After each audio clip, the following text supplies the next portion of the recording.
नमस्कार विद्यार्थी मित्रांनो, सर्व विद्यार्थ्यांचे स्वागत आहे आजच्या या सेशनमध्ये. पोरांनो, माझ्या पाठीमागे तुम्हाला दिसत आहे पद्म पुरस्कार.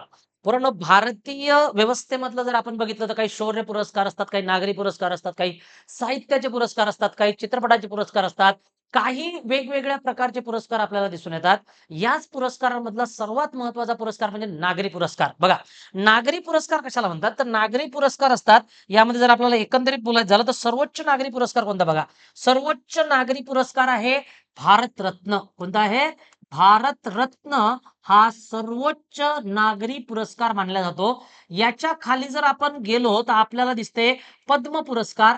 पद्मामधला पद्म याच्यामध्ये जर आपण या ठिकाणी गेलो तर पद्म मधला सर्वोच्च पुरस्कार असतो पद्मविभूषण पुरस्कार. कोणता असतो? पद्मविभूषण पुरस्कार. त्याच्यानंतर पद्मभूषण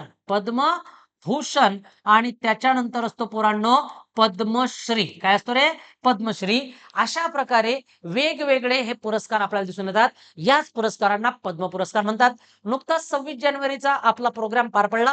या प्रोग्राम मध्ये आपल्याला दिसून आलं की बाबा पद्म पुरस्कार 2026 भारताच्या या रत्नांचा आता सन्मान झालेला आहे.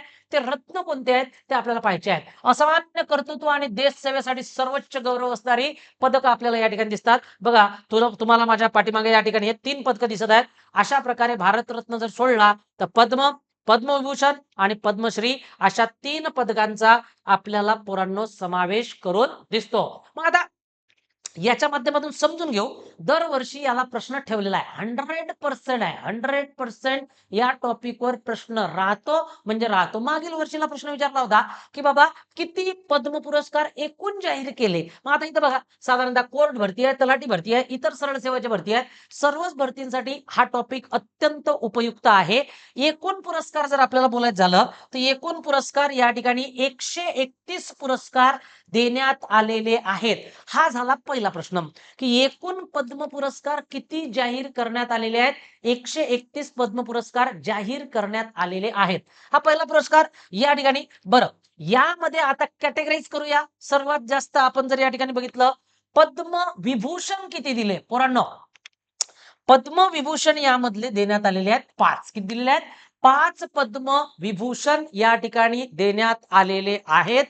पद्मभूषण देण्यात आलेले आहेत 13. पद्मभूषण किती देण्यात आलेले आहेत? 13. आणि पद्मश्री देण्यात आलेले आहेत पोरांनो 113. 5, 13, 113 आणि एकूण आकडा होतो आपला 131 चा. ही आकडेवारी सर पाठ करायला पाहिजे का आम्ही? एक्झॅक्ट मी पॉइंटवरच येत आहोत. ही आकडेवारी आपण पाठ नाही, स्ट्रॉंगली पाठ करून ठेवायला पाहिजे. ओके, कारण यावर डायरेक्ट प्रश्न येतो. या वर्षी किती पद्म पुरस्कार देण्यात आले? या वर्षी किती पद्मश्री देण्यात आले? पद्मभूषण देण्यात आले? पद्मविभूषण देण्यात आले? अशा प्रकारचा दर्जा आपल्याला याचा दिसून येतो. बरं, पुढे जर मी या ठिकाणी आलो तर मला 2 गोष्टी या ठिकाणी दिसून येतात. यामध्ये 19 महिला आहेत बाबा. किती महिला आहेत? यामध्ये 19 महिला आपल्याला दिसून येतात. महिला सन्मानार्थी जर आपण या ठिकाणी बोलायचं झालं तर 19 महिला या ठिकाणी दिसतात. 16 मरणोत्तर पुरस्कार दिसून येतात आणि 6 परदेशी अनिवासी भारतीय यांचे पुरस्कार दिसून येतात. पोरांनो, अनिवासी भारतीय म्हणजे नॉन रेसिडेंट ऑफ इंडिया. तुम्ही ध्यानात ठेवायचं का? सर पाठ करायचं का नाही? इतकं हे पाठ करायचं नाही. विचारलं जाणार का नाही? माहितीसाठी आपण पाहत आहोत. साहजिक आहे की बाबा महिला किती होत्या? महिला यामधल्या 19 पुऱ्या 131 पैकी फक्त 19 महिला. ही थोडीशी लाजिरवाणी गोष्ट भारतासाठी आहे. महिलांचं कर्तृत्व दिवसेंदिवस वाढत आहे. पुरस्कार सुद्धा त्याच अनुषंगाचे असायला पाहिजेत. तर या ठिकाणी आपल्याला 16 दिसतात पोरांनो मरणोत्तर.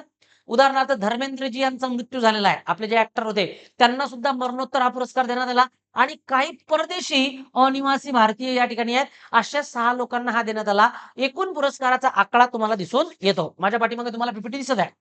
पुरानो, प्रजासत्ताक दिनाच्या पूर्वसंध्येला म्हणजे 25 जानेवारीला या पुरस्काराची घोषणा राष्ट्रपती यांच्याकडून करण्यात आली. पोरांनो, एक सूचना तुम्हाला आहे की बाबा आपण मोठ्या प्रमाणात चांगल्या प्रकारे या ठिकाणी कोर्ट भरतीसाठी, त्याचबरोबर आणखी बऱ्याच भरत्यांसाठी प्रयत्न वारंवार या ठिकाणी करत आहोत. आणि त्या अनुषंगानं मला असं वाटते की संपूर्ण बॅच सुद्धा आपल्या या ठिकाणी चालू आहे. तर पोरांनो, साधारणतः तुम्हाला सांगून देतो की बाबा आपली एक बॅच आहे शिपायाची. ओके, एक बॅच शिपायाची आहे, एक तलाठीची बॅच आहे. थोडंसं ऐकून घ्या या ठिकाणी. ही बॅच आहे आपली, जिचं नाव आहे बॉम्बे हायकोर्टची बॅच. कोणती आहे? Bombay high court batch. या बॅच मध्ये 5 शिक्षकांचा मेळा आहे, पुराच्या पुरा तुम्हाला शिकवणारा. 5 शिक्षक.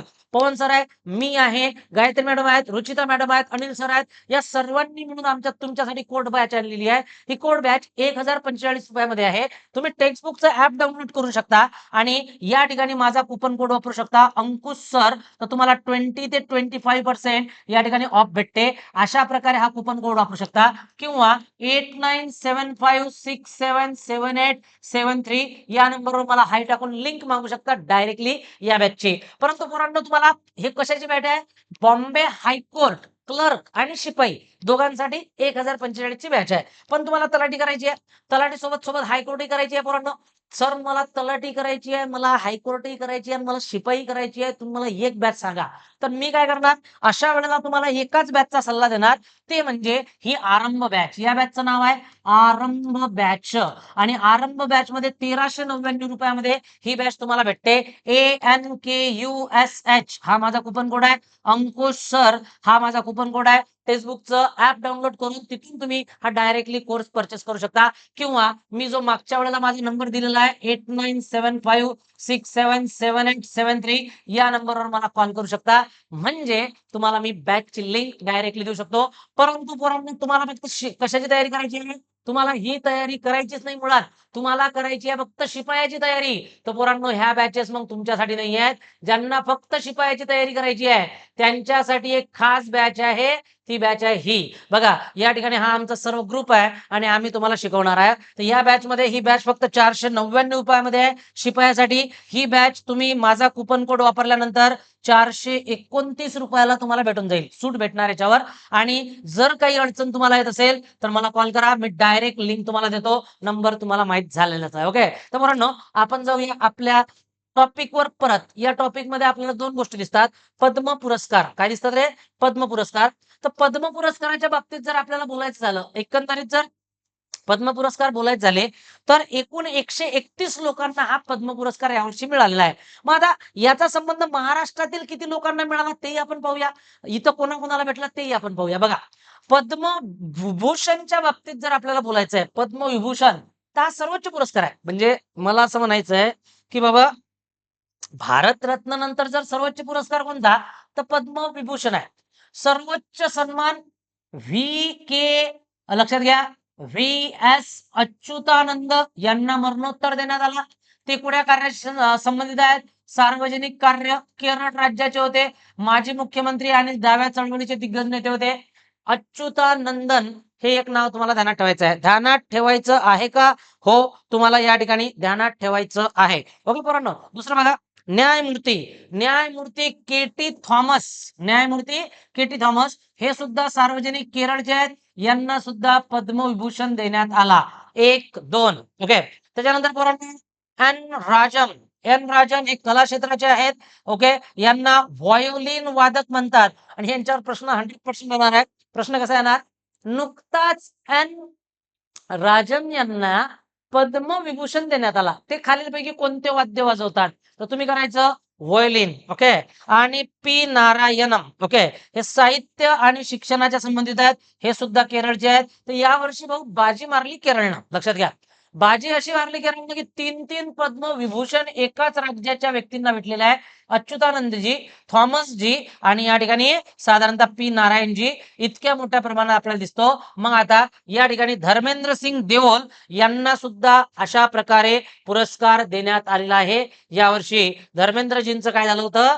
निधन झालं होतं. मग आता बोलू आपण कोणते कोणते पुरस्कार देण्यात आले. पद्मभूषण बद्दल बोलू पोरांनो. पद्मविभूषण फक्त 5च दिले. लक्षात घ्या, 1, 2, 3, 4 आणि एक आपल्याला दिसून राहिला 5. ओके, तर अशा प्रकारचे 5 पद्मभूषण आपल्याला या ठिकाणी देण्यात आले. धर्मेंद्रजी हे भारतीय सिनेमाचे हिमॅन म्हणून ओळखले जातात, पॉवर मॅन म्हणून ओळखले जातात. त्यामुळे त्यांचं नाव सुद्धा आपल्याला तेवढ्याच मोठ्या प्रमाणात घ्यावं लागते. सर्वोच्च पुरस्कारामध्ये हे 5 नावं तुम्हाला सन्मानार्थ घेणं भाग आहे. ओके, चला, यावर्षी हेच राहणार आहे संपूर्ण. पद्मभूषण देशाचा मानबिंदू जर आपण या ठिकाणी बघितला तर हे भेटले 13. किती भेटले रे? 13. 13 पैकी कोणाकोणाला भेटले आपण चर्चा करू. पोरांनो चर्चासत्र आपल्याला ध्यानात ठेवायचं आहे. मम्मुटी माझे फेव्हरेट ॲक्टर आहेत हे मम्मुटी. कला केरळचे आहेत. खूप सारे चित्रपट आपण यांची पाहिले असतील. मल्याळम चित्रपटाचे नायक आहेत ते. अलका याग्निक माझ्या फेव्हरेट संगीतकार आहेत. ओके. या ठिकाणी आवाजाची जादू आहे अलका याग्निक यांची. ओके. तुम्हाला माहित असेल त्यावेळेला ओके 2 गोष्टी नावं कुमार सानू आणि अलका याग्निक यांचे गाणे ऐकू ऐकू लोक 90चे मोठे झालेले आहेत. उदय कोटक, कोटक महिंद्रा, कोटक फायनान्सचे आपल्याला दिसतात उद्योग या ठिकाणी महिंद्रा अँड कोटक फायनान्स ते ना त्यातले कोटक ते बँकिंग क्षेत्रातलं नेतृत्व आपल्याला दिसून येते लक्षात घ्या. कोटक तिसरं महाराष्ट्राचं नेतृत्व आहे खास करून म्हणून अंडरलाईन करतो महाराष्ट्र. Okay next. त्याच्यानंतर पोरांनो केरळ आपल्याला या ठिकाणी दिसून येते. पुढचं पियुष पांडे यांना मरणोत्तर जाहीर करण्यात आलेले आहे. महत्वाचे लोक घेऊ आपण. पियुष पांडे यांना मरणोत्तर जाहीर केलेलं आहे. भारतीय जाहिरात क्षेत्राचे जनक आहेत हे. हा प्रश्न येऊ शकतो तुम्हाला. भारतीय जाहिरात क्षेत्राचे जनक कोण? पियुष पांडे. आज टीव्ही पासून तर युट्यूब साऱ्या गोष्टी ऍडवर चालतात, ऍडव्हर्टाईजवर चालतात आणि त्यातलं सर्वात महत्वाचं आहे पियुष पांडे. विजय अमृतराज हे क्रीडा क्षेत्राचे आहेत. टेनिस मधला भारताचा चेहरा. तुम्हाला विचारलं विजय अमृतराज कोणत्या खेळाशी संबंधित आहे? तुम्ही करायचं टेनिस. काय करायचं? टेनिस. आणि लास्ट पोरांनो शिबू सोरेन. ओके. झारखंडचे प्रणेते म्हणून मानले जातात सार्वजनिक कार्यकर्ते शिबू सोरेन यांना सुद्धा मरणोत्तर हा पुरस्कार देण्यात आलेला आहे. तर अशा प्रकारे हे संपूर्ण आपल्याला दिसून येतात महत्वाचे लोक ज्यांना पद्मभूषण या ठिकाणी मिळालेला आहे. आता थोडस जो क्रीडांगणाचे शिलेदार खेळाडूंचा गौरव कोणाकोणाला कोणता पुरस्कार भेटला तोही पाहूया.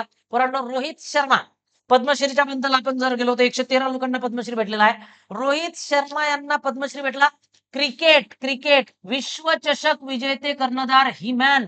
ओके हिटमॅन म्हणतो आपण त्यांना हिटमॅन. तर हिटमॅन रोहित शर्माला सुद्धा या वर्षी पद्मश्री मिळालेला आहे. त्याच्यानंतर हरमनप्रीत कौर यांना सुद्धा पद्मश्री देण्यात आला आहे. क्रिकेट. ओके. या महिलेचे बरेच जण फॅन आहे. मी सुद्धा या महिलेचा फार मोठा फॅन आहे. कोणाचा? हरमनप्रीत कौर. तिचा तो डान्स आपल्याला असा भरपूर आवडतो. मला तर खूप जास्त आवडतो. ओके. हा त्याच्यानंतर सविता पुनिया पद्मश्री. सविता पुनिया पद्मश्री. भारताची दी वॉल. भारताची दी ऑल हॉकी. आणि प्रवीण कुमार पद्मश्री. पोरांनो प्रवीण कुमार यांना सुद्धा पद्मश्री देण्यात आलेला आहे. ते आपल्याला पॅरा ऍथलीट दिसतात, क्रिकेटर नाहीत बरं. उंच उडीतील ऑलिम्पिक मध्ये त्यांनी पदक मिळवलेले आहे. अशा प्रकारे सविता पुनिया भारताची दी वॉल गोलकीपर आहे. असे 4 महत्वाची क्रिकेट स्पोर्ट मधली नावं तुम्हाला पुरस्कार घेताना दिसतात. आणि या व्यक्तीच्या सोबत लक्षात घ्या हा व्यक्ती हा तर सर्वांचा फेवरेट लाडका व्यक्ती आहे. तुम्हाला सांगायची गरज नाही. ओके. तर अशा प्रकारे हे संपूर्ण व्यक्तिमत्व गाजलेले आहेत यावर्षी. भारत सरकारचा हा निर्णय मला लय आवडला. आता महाराष्ट्राचा अभिमान. महाराष्ट्र राज्याचा काय अभिमान आहे पोरांनी बघा. महाराष्ट्राचा अभिमान राज्याच्या सिरपेचात मानाचा तुरा. अनेक प्रकारचे पुरस्कार आपल्याला भेटले. उदाहरणार्थ धर्मेंद्र यांना पद्मविभूषण भेटला मरणोत्तर. ते कला क्षेत्राचे आहेत, मुंबईला राहतात म्हणून महाराष्ट्राच्या तर्फे आपण त्यांचं नाव या ठिकाणी घेऊया. चला उदय कोटक यांना पद्मभूषण भेटला पोरांनो उद्योग क्षेत्रासाठी. हे महाराष्ट्राचं गौरव आहे. हा काय महाराष्ट्राचा गौरव आहे. त्याच्यानंतर या ठिकाणी सतीश शहा पद्मश्री मरणोत्तर भेटलेला आहे कला क्षेत्रातला. पाहिले असतील तुम्ही ते गोविंदांच्या सोबत यांचे अनेक चित्रपट आपल्याला दिसून येतात. चला नेक्स्ट. भिकल्या लाडक्या धिंडा. लक्षात घ्या भिकल्या लाडक्या धिंडा आदिवासी तारपा वादक. तारपा पाहिलं का तुम्ही मोरासारखं पुं पुं पुं असते. 92-93 वर्षाचं वय आहे या माणसाचं. लक्षात घ्या भिकल्या लाडक्या धिंडा पद्मश्री भेटलेला यांना. ओके. श्रीरंग देवबा लाड पद्मश्री कृषीमध्ये भेटलेला आहे. कृषीमध्ये श्रीरंग देवबा लाड यांचं अगदी योगदान आहे भाऊ म्हणून कृषीमध्ये यांना सुद्धा हा पद्मश्री भेटलेला आहे. रघुवीर तुकाराम खेडकर यांना सुद्धा तमाशाचे कलावंत म्हणून मोठ्या प्रमाणात असा पुरस्कार देण्यात आलेला आहे. एकूण पद्मश्रीच्या बाबतीत बोलायचं झालं 15 पद्मश्री महाराष्ट्राला या ठिकाणी मिळालेले आहेत. आणि हीच आहे गौरवाची बाब. बघा यावर्षी चर्चेत असलेले कोण आहेत हे भिकल्या लाडक्या धिंडा महाराष्ट्र. हे बघा बैलाच्या शिंगासारख्या अनेक प्रकारच्या पुंग्या आहेत ह्या. आणि याला काय म्हणतात रे? याला म्हणतात तारपा. काय म्हणतात? तारपा. तर लहानपणापासून वयाच्या 13 वर्षापासून तारपा वाजून राहिले. तर आता हे साधारणतः 91-92 वर्षाचे आहेत. अजूनही तारपा वाजवतात. तेवढ्याच ज्योत्स्ना 90 वर्षीय, सॉरी 90 वर्षीय या ठिकाणी हे व्यक्तिमत्व आहे. असं आहे मोरांनो. रामचंद्र सुनीता गोडबोले, छत्तीसगड. बघा बरं, आहे मराठी सरनेम गोडबोले, पण छत्तीसगड. नक्षलग्रस्त भागामध्ये वैद्यकीय सेवा पुरवणारे दाम्पत्य. म्हणजे आपल्या भारतातले, आपल्या महाराष्ट्रातले बाबा आमटे म्हणू का मी यांना? बिलकुल म्हणा. प्रकाश बाबा आमटे म्हणजेच हे गोडबोले. मराठी व्यक्तिमत्वच आहे, परंतु आपल्याला या ठिकाणी दिसते की बाबा छत्तीसगडमध्ये आहे. Okay, next. चिरंजी यादव. पोरांनो, चिरंजी यादव कलाकृती आहेत. नक्षीकामामध्ये एकदम परफेक्ट असलेले उत्तर प्रदेशचे चिरंजी यादव पितळ नक्षीकामाचे एक 74 वर्षीय कलाकार आहेत. अजूनही बारीक बारीक गोष्टींनी त्या ठिकाणी कला सादर करून हे व्यक्तिमत्व कामाला दिसून येते आपल्याला. शांतीदेवी पासवान आणि शिवन पासवान हे बिहारचे आहेत पोरांनो, आणि गोंदना पेंटिंग कलेसाठी हे प्रसिद्ध आहेत. गोंदना पेंटिंगच्याच माध्यमातून यांनी आपलं क्षेत्र गाजवलेलं आहे. अशा प्रकारे आपल्याला शांतीदेवी पासवान आणि शिवन पासवान यांना सुद्धा पद्मश्री भेटताना दिसून येतो. आता बोलूया नारी शक्तीचा अभिमान. किती भेटल्या रे महिलांना? महिलांना 19. किती भेटल्या? 19. एका लेक्चर मध्ये खल्लास करून टाकतो पोरांनो तुमचा टॉपिक मी. मग आता 19 या ठिकाणी काय भेटलेले आहेत? 19 पुरस्कार महिलांना या ठिकाणी भेटले. मग यातल्या काही महिला बोलू आपण. पहिली महिला माझ्या समोर आहे या ठिकाणी एन राजम, पद्मविभूषण, पद्मभूषण नाही, पद्मविभूषण, आणि हिंदुस्थानी शास्त्रीय संगीत व्हायोलिन वाजवतात एन राजन. है ना, ते शाहरुख खानचं पाहिलं असेल ना डीडी याच्यातलं. ओके, कोणता चित्रपट आहे तो मला आठवलंही पाहिजे. तर मोहब्बते मधलं हे व्हायोलिन वाजवण्याचं काम एन राजन यांनी केलेलं आहे. पद्मविभूषण. सविता सविता पुनिया. पोरांनो, भारतीय हॉकीची ऑल याला आपण म्हणतो. सविता पुनिया भारतीय हॉकी ऑल म्हणतात त्यांना. आणि 100% प्रश्न येणार, मी तुम्हाला सांगतो 100% प्रश्न येणार आहेत. त्यामुळे बिलकुल 100% ध्यानात ठेवायचंच आहे. ओके, हॉकीची ऑल. त्याच्यानंतर पोरांनो आपल्याला या ठिकाणी काय दिसते? पद्मा गुरमेट. काय दिसते रे? पद्मा गुरमेट. लडाख मधील सोवा गिरपा वैद्यकीय पद्धत आपल्याला या ठिकाणी दिसून येते. तर लडाख मधील सोवा गिरपा वैद्यकीय पद्धतीचे संवर्धन केले आहे पद्मा गुरमेट यांनी. आणि एक दिसते आपल्याला S.G. सुशीलामा यांना सुद्धा पद्मश्री भेटलेला आहे. आणि ह्या कर्नाटक मधली सामाजिक कार्यकर्ते आहेत. यांनी सुद्धा बऱ्याच महिलांचं आयुष्य सुधारण्याचं काम केलेलं आहे. पोरांनो, अशा प्रकारे नारी सन्मान सुद्धा आपण या ठिकाणी पाहिलेला आहे. एक्झॅक्ट बरोबर. ओके, चला त्याच्यानंतर बघा, भावपूर्ण नमन मरणोत्तर कोणाकोणाला भेटला? मरणोत्तर असा पुरस्कार कोणाकोणाला भेटला बाबा? तर पहिलं सर्वात मोठं नाव आपल्याला दिसतंय आपल्या लाडके, ओके, आपले लाडके धर्मेंद्रजी, ज्यांना आपण या ठिकाणी हिमॅन म्हणायचो, ते आपल्याला दिसतात. त्यांचं नाव, त्यांना पद्म विभूषण मिळालेलं आहे. शिबू सोरेन सर सामाजिक कार्यकर्ते होते. ओके, फार मोठ्या प्रमाणात कार्य यांचं दिसून येते आपल्याला. पियुष पांडे सर जाहिरातीमध्ये मोठ्या प्रमाणात काम केलेलं आहे पोरांनो, जाहिरातीचे जनकच मानले जातात. ओके, सतीश शहा सर हेही कला क्षेत्रात आपल्याला या ठिकाणी दिसून येतात. आणि V.S. अच्युतानंद हे आपल्याला सार्वजनिक कार्यात दिसून येतात. तर अशा मरणोत्तर व्यक्तींचा सुद्धा सन्मान आपण या ठिकाणी पाहत असतो.